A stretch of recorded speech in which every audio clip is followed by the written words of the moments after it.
तो अवैध खनन केस में सीबीआई छापे की आंच अखिलेश यादव तक पहुंचती नजर आ रही है। एसपी सुप्रीमो अखिलेश यादव ने रविवार को केंद्र सरकार पर हमला बोला तो संसद परिसर में एसपी बीएसपी की पहली प्रेस कॉन्फ्रेंस में सीधे सीधे मोदी सरकार पर हमला बोला गया।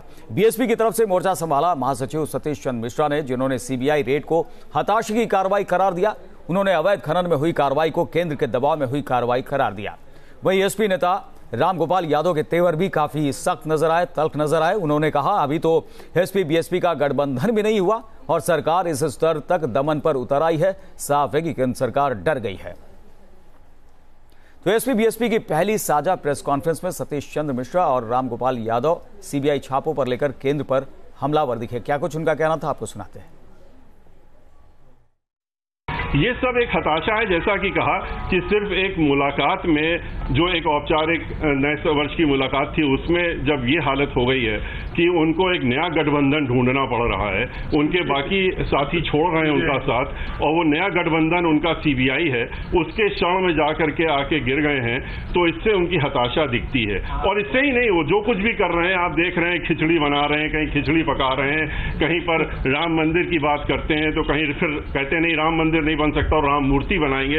राम मूर्ति नहीं बन सकती तो कहते हैं कि जात में आप भगवानों को बांट रहे हैं। अरे जिससे भूत पिशाच निकट नहीं आवे, जिसके नाम लेकर के कहा जाता है, उससे तो डरो, कम से कम हनुमान जी से तो डरो, भगवान हनुमान से डरो। उन्होंने तो उनको भी नहीं छोड़ा।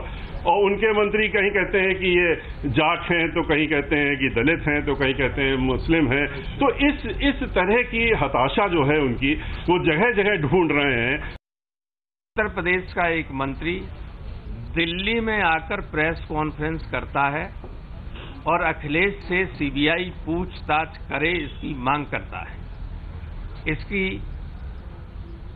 इससे क्या निष्कर्ष निकाला जा सकता है कि केंद्र सरकार के इशारे पर सीबीआई का दुरुपयोग करने की मंशा है चुनाव से ठीक पहले।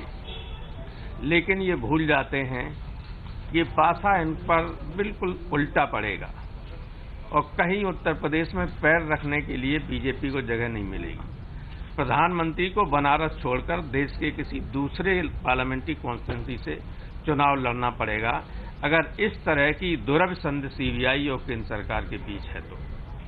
और समाजवादी पार्टी और हमारे सहयोगी दल सड़कों पर उतरेंगे तो इनकी सरकार को काम करना मुश्किल हो जाएगा वहां।